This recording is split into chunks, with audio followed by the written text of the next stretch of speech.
বন্ধুরা, এই প্রচণ্ড গরমে তোমরা ত্বকের সাথে সাথে চুলের যত্ন কিভাবে নিচ্ছ? আমি কিন্তু এই গরমে নিজের চুলকে প্রোটেক্ট করতে আমি বায়োটিকের সোয়া প্রোটিনের এই শ্যাম্পুটা ইউজ করছি। আর এটা ইউজ করে আমি কিন্তু দুর্দান্ত রেজাল্ট পেয়েছি। এটা 650 ml আছে আর এটার দাম কিন্তু 625 টাকা। কিন্তু ফ্লিপকার্ট থেকে অর্ডার করে আমি কিন্তু দামটা অনেকটাই কম পেয়েছি। আমি তোমাদের সঙ্গে লিঙ্কটা শেয়ার করে দেবো, তোমরা দেখে নিও এখন দামটা কত যাচ্ছে।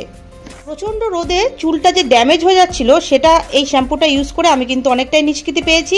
আর তোমাদের বলে রাখি, এটা কিন্তু উইথ কন্ডিশনার, অর্থাৎ এই শ্যাম্পুটা ইউজ করলে তোমাদের কিন্তু আলাদা করে আর কন্ডিশনার ইউজ করতে হবে না। এই শ্যাম্পুটা ইউজ করলে শ্যাম্পু উইথ কন্ডিশনার দুটোর কাজই কিন্তু একসাথে হয়ে যাবে। এই ফেস ওয়াশটা কিন্তু অল স্কিন টাইপস, অর্থাৎ সবাই এই ফেস ওয়াশটা কিন্তু ইউজ করতে পারবে। এটার লিঙ্কটাও আমি তোমাদেরকে শেয়ার করে দেবো, তোমরা দেখে নিও যে এখন কতটা ছাড় দিচ্ছে। যেহেতু এটা পুরোটা হার্বাল প্রোডাক্ট, পুরোপুরি হার্বাল প্রোডাক্ট, সেহেতু আমি এটা অর্ডার করেছি।